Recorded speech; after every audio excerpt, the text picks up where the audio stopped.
Hello, in this video we will discuss about the anger state and their mechanism, and we will discuss about their physiology and their disease causing mechanism or depression. We will understand about and how to produce the hormone during the anger state. And let's begin to understand with the tutorial. So let's begin. Anger state mean whenever you will be angry, it means you are going to depression or going to basically a stress time. So let's begin to understand what is this. So first of all, I want to recap the brain structure for understanding. So the brain contain here is the brain which contain a different part: frontal lobe, parietal, and occipital lobe, as well as midbrain. So the forebrain, hindbrain, and midbrain you can see. So in this way, here is the ventricle and cerebrum, and here is the corpus callosum, and here is the thalamus, and here is the hypothalamus, and here is you can see the pituitary gland, and this is the midbrain. This is the part of midbrain contain hypothalamus, thalamus, pituitary gland, and pons and medulla you can see. And on the other hand, here is the brain stem. So the cerebellum is here. This is the cerebellum which that is used for the control and movement and balance. So the proprioception. So this is the basic overview. We will discuss about just the source of anger, which that is contain a disappointment, from frustration, judgment, and the rejection and fear, which that is sensed by the higher brain cortex. After the sensation from the higher brain cortex will transmit the signal through our nerves to the midbrain you can see, and this in this way the hormone, endocrine hormone, will be produced. So let's begin. Here is the amygdala. This amygdala is the part of the brain which that stimulate the hypothalamus to, and hypothalamus stimulate the pituitary gland to release the hormone is known as that hormone is known as the adrenocorticotropic hormone, which that stimulate the adrenal gland to produce the stress hormone. Stress hormone will elevate the glucose, so hyperglycemia and catabolism, it means the high level of the calcium, etc., etc., and anabolism will be decreased. So this is the enhancement in the blood glucose as well as amino acid and the fatty acid we will discuss also. So this means the catabolism state you can say during the anger state. It is the long term anger state can be dangerous, while the short term anger state is not. So here is the basically is the amygdala are present. Here is the tail of caudate nucleus, and thalamus is the yellow color, and here you can see the amygdala and body and the putamen nucleus are present, and the head of caudate nucleus you can see. And this is the amygdala, which that is the first spark of anger activate the amygdala before you're even aware of it. So in this way the amygdala activates the hypothalamus. So the amygdala activates the hypothalamus. After the activation of the hypothalamus, what will be happen we will discuss.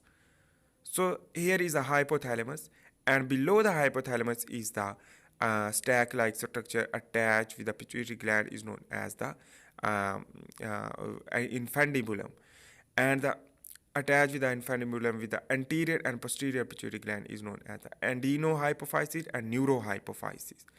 So these adenohypophysis and neurohypophysis will attach with the thalamus, hypothalamus, to secrete the neurosecretory nerves will secrete the neuroendocrine hormone or neurotransmitter will stimulate the cells of the adenohypophysis to release the, so the cortico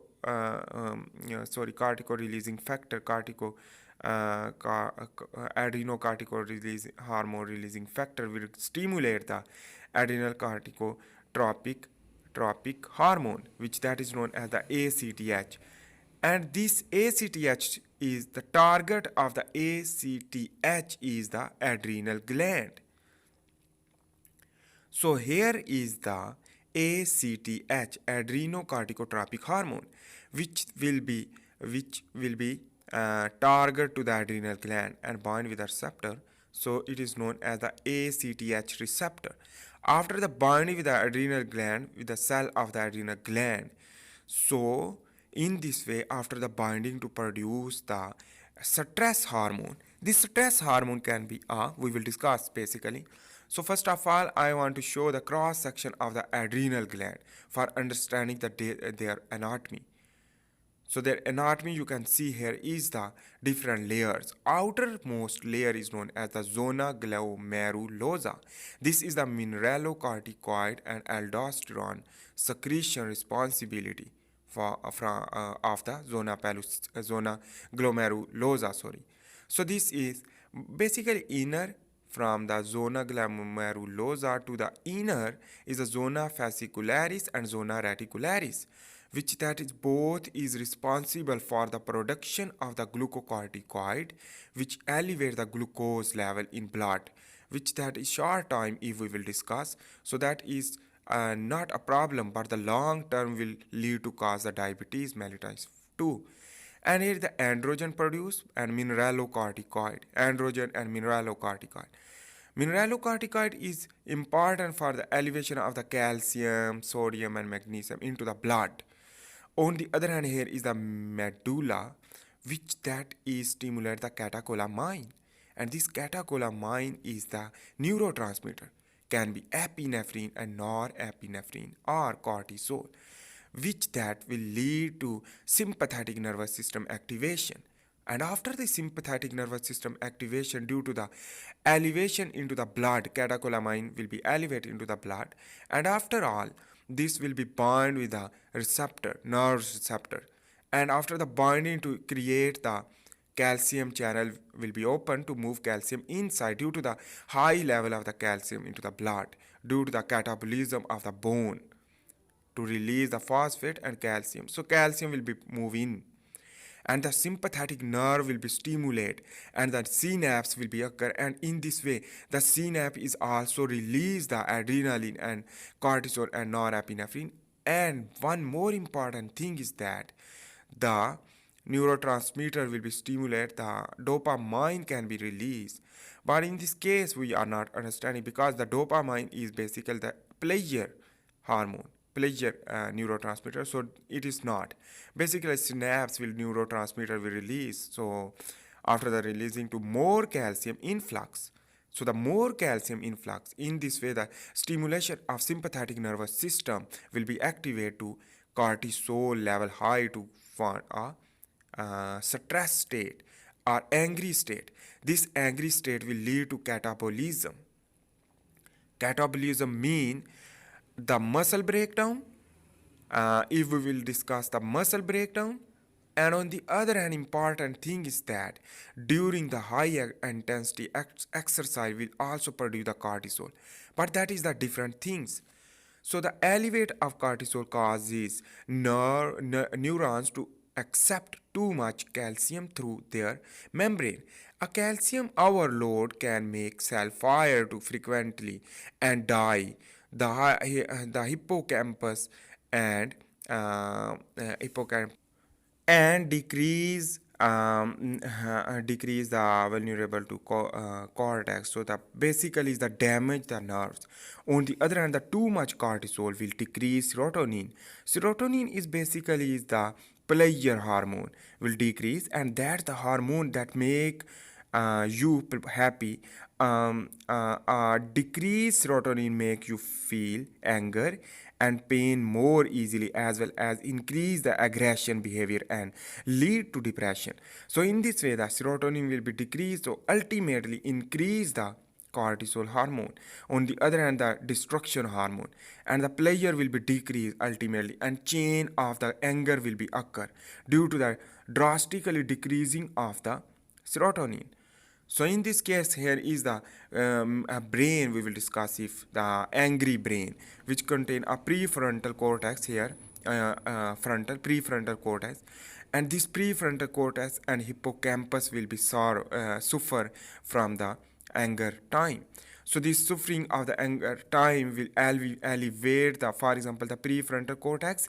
In this case, the prefrontal cortex, the elevate cortisol causes a loss of neurons in the prefrontal cortex, and the suppressed activity in the prefrontal cortex and prevent your best judgment, and it keeps you from making good decision, and planning for the future will be decreased. Why? Because the prefrontal cortex is used for the learning, as well as on the other hand, the important thing is that prefrontal cortex is used for the planning and the thinking about the future. So in this way, that will be lead to depress, and in this way the damaged prefrontal cortex will lead to different things. For example, the OCD, as well as other depressive things which lead to cause a different type of disease. So here you can see that is the hippocampus. This hippocampus is basically elevated cortisol and kills neuron in the hippocampus and disrupts the creation of neurons, and suppress the activity in the hippocampus weakens short-term memory. It means the short-term memory will be weak, and also the prefrontal cortex is also involved for the short-term memory decrease, and it also prevents the you from forming new memories properly. So the forming new memories properly, and this is why you might not remember what you want to say in an argument. Your argument will be decreased, and you will not understand what do you want to say. So that means that is the nerves problem due to the degeneration of the nerves. So the anger state will lead to damage the whole nervous system because the high level of the calcium, and while on the other hand the cortisol hormone, which that is a destructive hormone, and on the other hand the epinephrine and norepinephrine will lead to increase the blood pressure. So the cardiovascular system will lead to heart rate increase, blood pressure increase, arterial tension will be increased due to the high level of the blood pressure, and blood glucose level will be increased, and blood fatty acid will be increased. So create a ketoacidosis and hyperglycemia to lead a diabetes, and arterial tension will lead to chronic arteriosclerosis and atherosclerosis, and blood pressure will lead to edema, etc., and heart rate, which that damage the heart, stroke, etc., and immune system will lead to thyroid function decrease, natural killer cell decrease, and on the other hand the virus infected cell will be increased, and incidence of cancer can be occur. So on the other hand the eyes, if we will discuss, so the intraocular pressure will be increased, so lead to eyesight damage, so the decrease of the eyesight. So that is why the depression can lead to a decrease of vision, and the migraines and headaches in the brain will increase. On the other hand, the important thing in the digestive system, due to the parasympathetic nervous system will be inhibited, and the sympathetic nervous system will be activated to lead a stop or inhibition of digestion. So the vomiting will be occur, and the blood flow will be decreased, and the metabolism will be decreased, and dry mouth will be occur due to the secretion inhibition, due to the inhibition of the digestion.